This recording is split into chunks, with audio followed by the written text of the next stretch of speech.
You arrested me because you think I smoke marijuana? I believe that you're impaired by cannabis. Yes, ma'am. That is what my training tells me. Okay. I understand that, but I'm not asking you to use your training. I'm trying to let you use your good judgment. For you to say marijuana, like, I don't smell like marijuana. I do not smoke marijuana. Now you're arresting me. This is ruining my reputation just because you see something. That's not fair.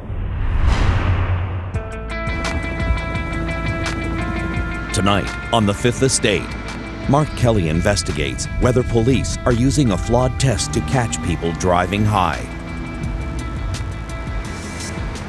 It's Saturday night in downtown Toronto. The Leafs game is just let out, and police are just outside the arena on the prowl for impaired drivers. And it's not just the drunks they're looking for. With legal weed soon coming to Canada, police are putting more time and training into cracking down on the people who are driving high. Pulling drivers over at a roadside stop like this, well, that's the easy part.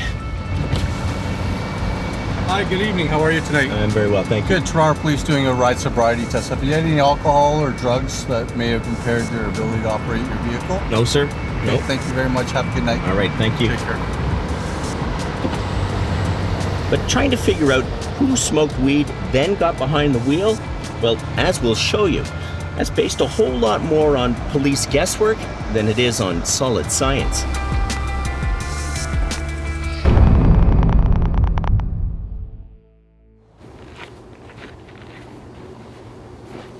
Let's go for a drive. Yeah. Corinne Fardy has been an everyday driver in Ontario for 28 years, though these days she leaves the driving to someone else. Feeling the anxiety about getting back behind the wheel then? Yes. Last summer, she hit the highway to visit a friend, and then wham! I was on Highway 11 going north. They were doing construction, and all of a sudden, this truck's in front of me. I couldn't stop in time. Bang. Yeah. Wow. And I was going about 80, 90 maybe. Wow. Her life was likely saved by the airbag in her compact car. But that must just have been so shocking. Oh, I was in shock. But a bad day was about to get a whole lot worse. But they handcuffed me very tight behind my back. After being questioned, police officers arrested her. She then met with what's called a drug recognition expert. Well, they put me in a jail cell. They took an eye test. They made me walk. They made me stand on one foot.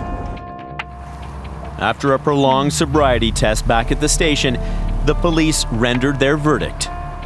In their opinion, you were impaired. Yes. You were high on drugs. Yes. The suburban mom couldn't believe it. Was she in shock after her accident? Sure. Was she stoned? Not at all, she says. But the police were convinced. You may not know this, but there is no equivalent to a breathalyzer when it comes to testing drivers for drugs. Instead, police in Canada and the US are using decades-old tests based largely on observations to determine whether drivers are high. And the federal government is putting its faith in these tests, investing as much as $80 million to train hundreds more officers to administer it. Our question, just how reliable are they?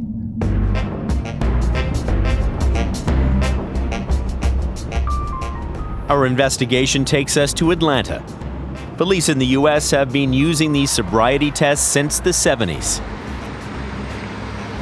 This is where I meet a 27-year-old woman named Princess. You must be Princess. How are you? Good morning. I'm Mark. Whose night on the town in 2016 turned into a royal mess.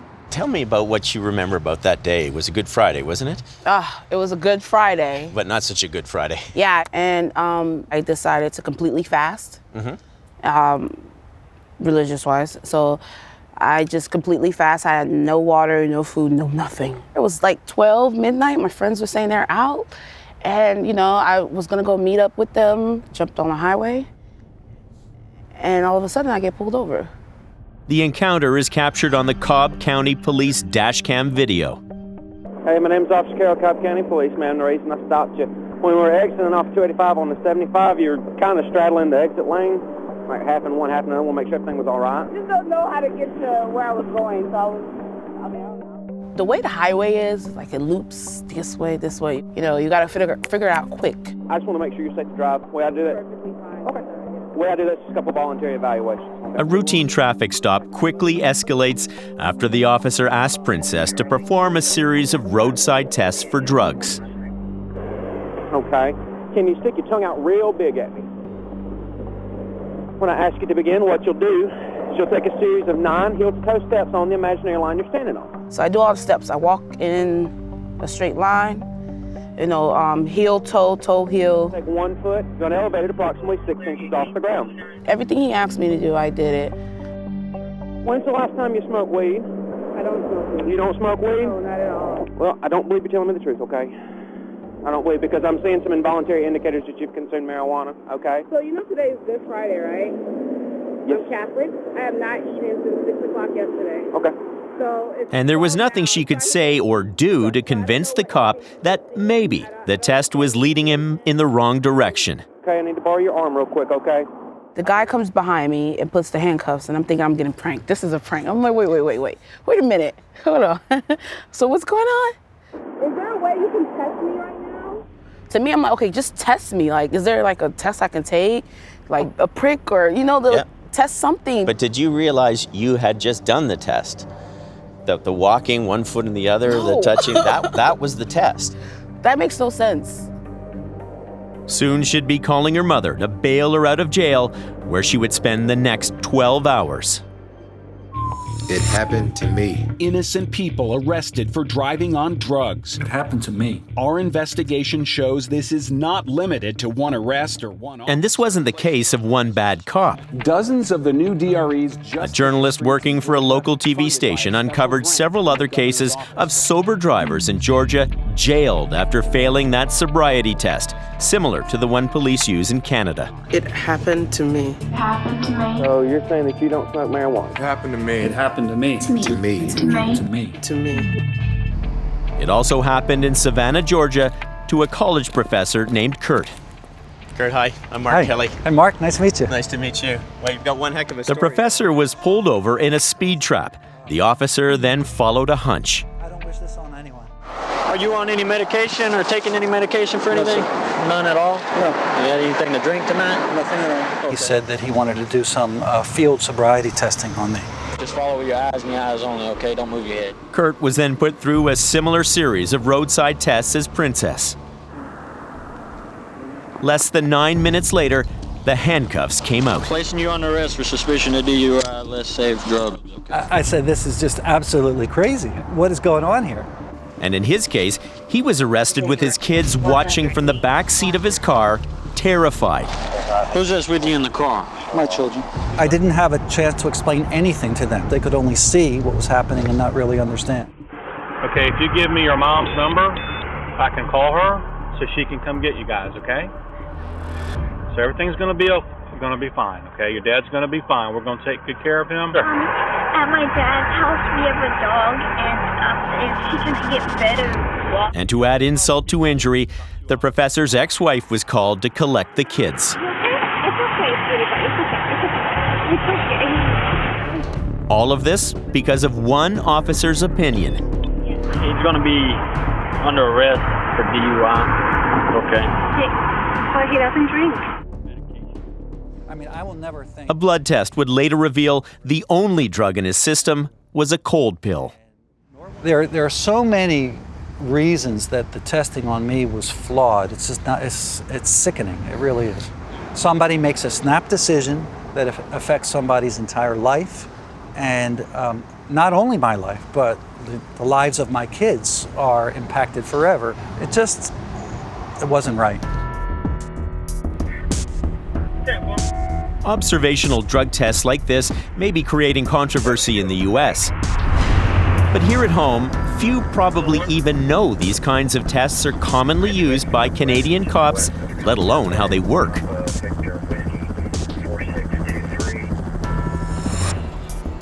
So we invited retired Ontario police officer Steve Maxwell to our studio to show us. Maxwell is a trained drug recognition expert, or DRE. Steve, I want you to give me a crash course in being a DRE. Maybe that's not the right choice of words. Everyone agrees we need some kind of test to detect stoned drivers. What danger does somebody, especially somebody who's driving high, what danger do they represent when they're on the roads and behind the wheel? The same danger as any other driver that's impaired by alcohol. The end result is the same. People get killed. So that's why we need to detect these people and test them. If anyone would know how reliable these tests are, it's Maxwell. He's trained officers to administer them. Hey, I'm Mark. So what's it like to take a test like this? Well, we've asked 3 people to go through the drill. Fantastic to have you all here. And you know what's going to happen today. You're going to come face to face with the drug recognition expert.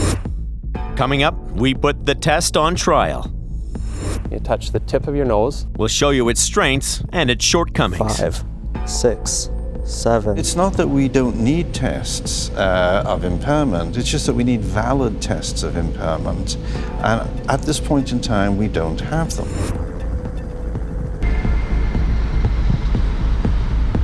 You may think police have some sort of roadside tool like a breathalyzer to detect who's driving high, but they don't. Instead, they use a test based on detailed questioning and keen observations. We asked a retired police DRE, or drug recognition expert, to come to our studio and show us how the test works. We had 3 volunteers who agreed to be put through the process. Good morning, I'm Steve. In real life, if you end up in front of someone like Steve Maxwell, you've already been arrested for driving high. His job is to confirm if that's true with a test back at the police station. It's called a drug influence evaluation. I'll be making some observations of it. The DRE's evaluation takes about an hour. It's a standardized test that begins with a series of questions. Have you eaten today? What have you been drinking? When did you last sleep? Do you know what time it is now without looking at your watch? Have you eaten? The officer's been trained to recognize specific signs and symptoms of impairment. Can you just look at the top of the stimulus here and just follow the top here with your eyes without moving your head, okay? There's an eye examination looking for telltale signs.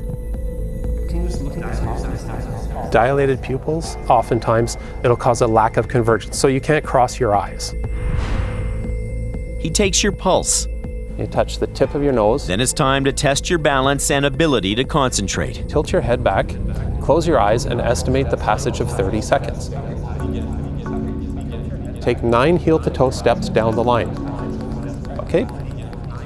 1, 2, 8, 9, 1004, 1005, 1006, 1007. Right? Your psychophysical tests, your divided attention tests, you should pass them with flying colors because they're simple and easy to do if you're not impaired. Then you're going to get back in your car and drive away. He takes your blood pressure, your temperature, and examines your pupils.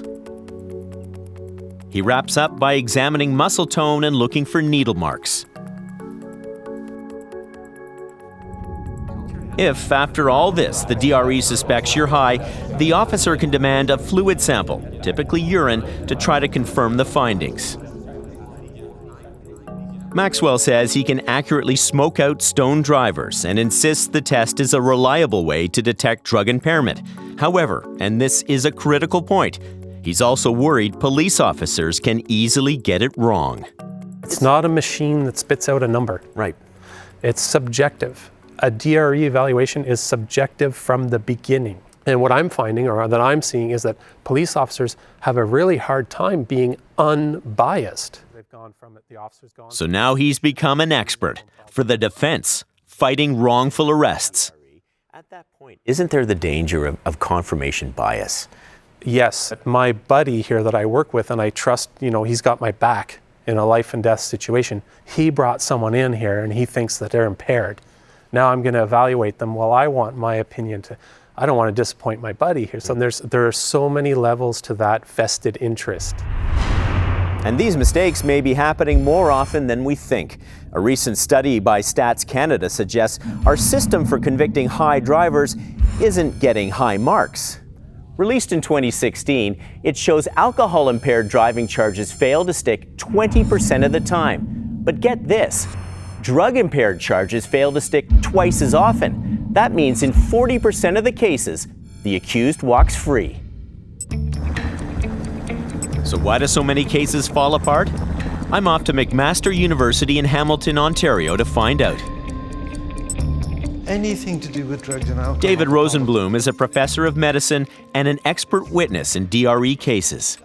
We know that in high enough concentrations in the blood, that driving is impaired. So it's not that we don't need tests of impairment, it's just that we need valid tests of impairment. And at this point in time, we don't have them. Rosenblum says drivers could fail this test for a multitude of reasons. I think the answer is to develop tests that are validated in a scientifically appropriate way and have these implemented instead of the pseudoscience that's being applied today. Take a look at that. So these are all the tests that you... Yes. Take Corinne's case. She's the Ontario woman who was arrested after plowing into a parked truck. I'm not sure. She shows me the DRE report after failing her test. Noted. Coordination very unsteady on feet. And, Right. And you think that's just... Well, because my legs. Legs were hurt by the airbag. Yes. Yeah. So that kind of makes sense. I kept telling them that. Your hands were shaking. Why were your hands shaking? Just nervous, scared, in shock. I can understand what they were looking for to some extent, but for every point that they're making here, you feel you had a perfectly reasonable explanation. Oh, yes. Oh, yes. Yes. But the DRE missed a critical piece of information about Corinne. The arresting officer noted possible head injury from the accident. She wasn't high, she was badly shaken and in shock. Months later, the impaired driving charge was dropped. That may not be helpful. Rosenblum says this proves his point. Sometimes police only see what they want to see. Well, there is an expression that if you have a hammer, everything looks like a nail. And I think you can't help but introduce bias if you say, I think this guy is stoned, as opposed to, can you tell me if you think he's impaired by any particular substance? So with legal weed on the horizon, do police really have the right tests to keep our roads safe?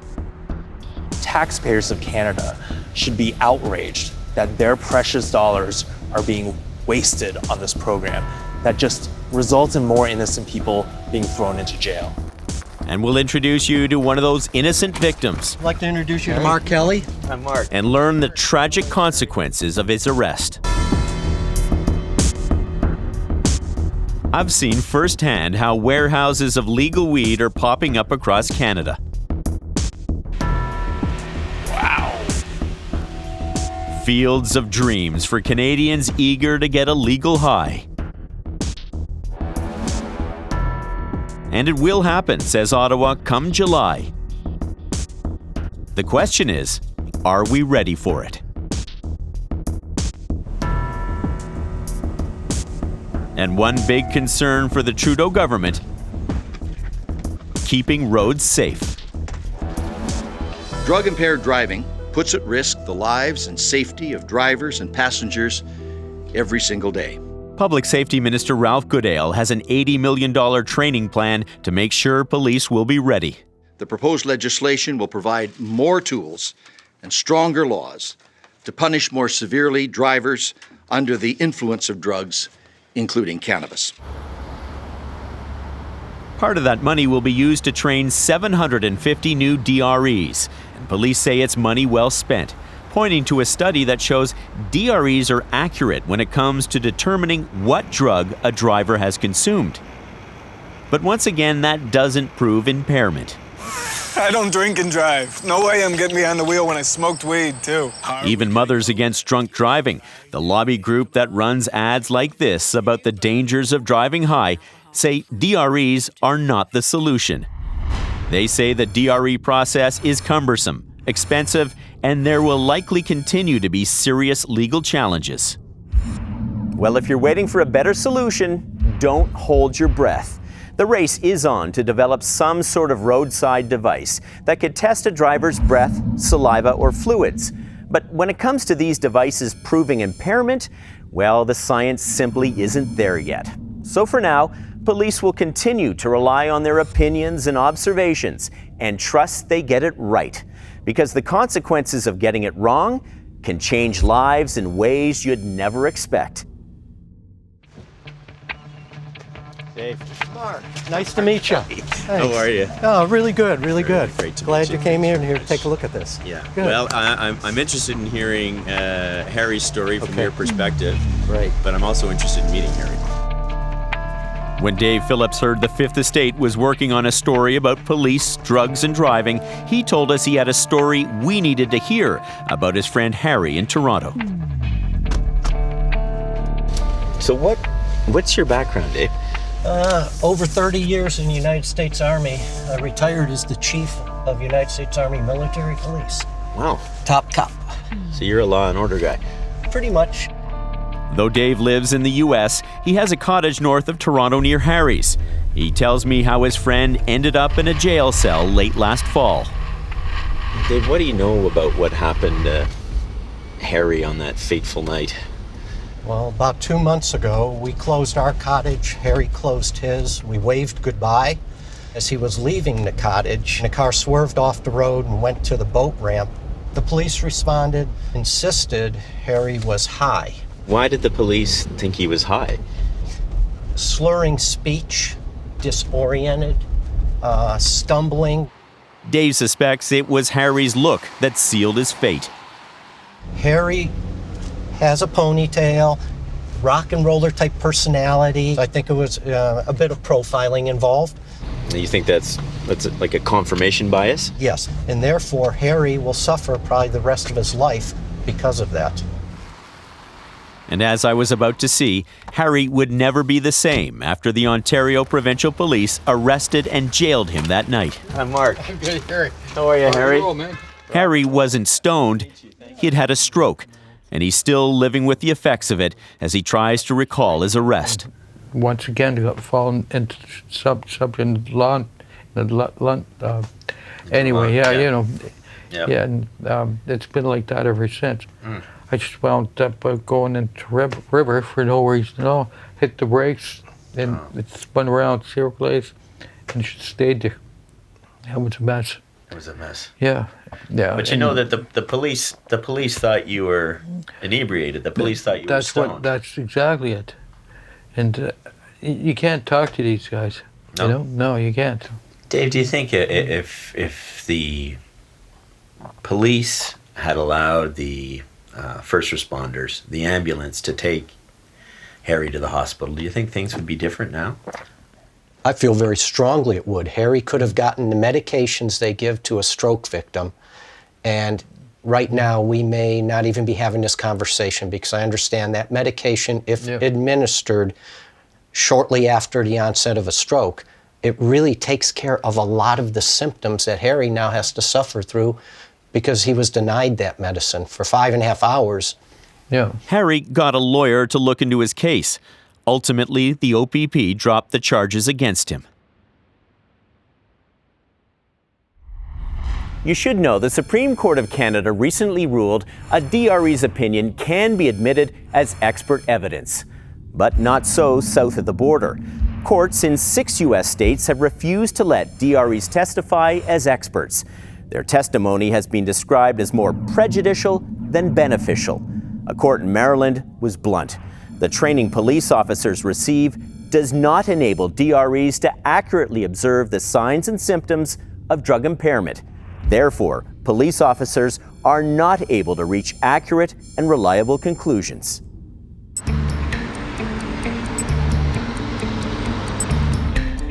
Remember Princess? Well, like many, she never knew DREs existed until her arrest. Out of all the drivers, out of all the people, why me? Now she's pursuing them.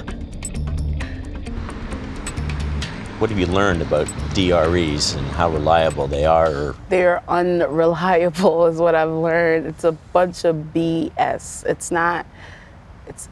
not scientific. It doesn't make any sense. Because you've learned now you're also not the only one. I'm not the only one. She's joined a lawsuit suing the Cobb County Police Department in Georgia. One of my biggest goals with this lawsuit is for the actual DREs, the whole process to be gone. Because I feel like there's other ways. There's got to be a better way out there. There's better ways. There are other ways. In fact, police in Cobb County have come up with one way to confirm a DRE's opinion before charges are laid. Now, instead of ending up in handcuffs in the back of one of these, Cobb County Police will take your blood, then take you home. And until there's solid evidence you've been driving high beyond the opinion of a DRE officer, your record stays clean. In the United States, Sean Young is the lawyer behind the lawsuit. He says minor reforms in one police department aren't good enough. He says the test itself is flawed. but that doesn't mean that law enforcement should just make up some methodology that they believe can magically detect drugs. But that's exactly what's happening here, and innocent people's lives are being ruined by this. And Young has a warning for Canada. Here in America, I think that Canadian police departments need to think twice before pouring millions or billions of dollars into a failed system that has not worked in the United States. And the taxpayers of Canada should be outraged that their precious dollars are being wasted on this program that just results in more innocent people being thrown into jail. The Fifth Estate requested an interview with the public safety minister to discuss the mounting concerns over the reliability of DREs, but he wouldn't talk to us. But his office sent a statement claiming there is scientific evidence DRE testing is reliable, but admits more research into the test is critical, adding more needs to be done. So the government plans to authorize the use of oral screening devices to test saliva for recent drug use. But the government still doesn't have a timeline for when that will happen. And Professor of Medicine David Rosenblum isn't convinced this is the solution. Plan B right now for governments and law enforcement agency is a saliva test. Do you think there's any validity to those tests? I know there is no validity to those tests. Frankly, at this point in time, these various tests, whether they're drug tests in saliva or urine, whether they're psychophysical tests, it's equivalent to flipping a coin. It's 50-50 as to whether we know the person was impaired or not. Saliva test or not, he says it's only a matter of time before Canada sees a legal challenge like the one in Georgia. Well, I have the utmost respect for police officers and the job they're doing and the intention of what they're trying to do. You can't hijack science in the name of law enforcement.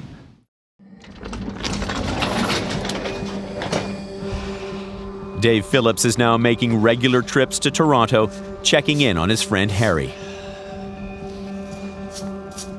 Here, grab a seat, Harry. I'm going to see about that soup that Dawn cooked. Go ahead. Watch, this one's hot here. A more reliable drug detection system won't help Harry, but Dave says an apology from the police would be a start. No one's ever talked to you, Harry, from the OPP? No, that's right. Oh well, that's life. Gotta keep on rocking. You keep on rocking. Yeah. You're a very forgiving individual, Harry. Yeah. Yes. Why shouldn't I be? You know, may as well.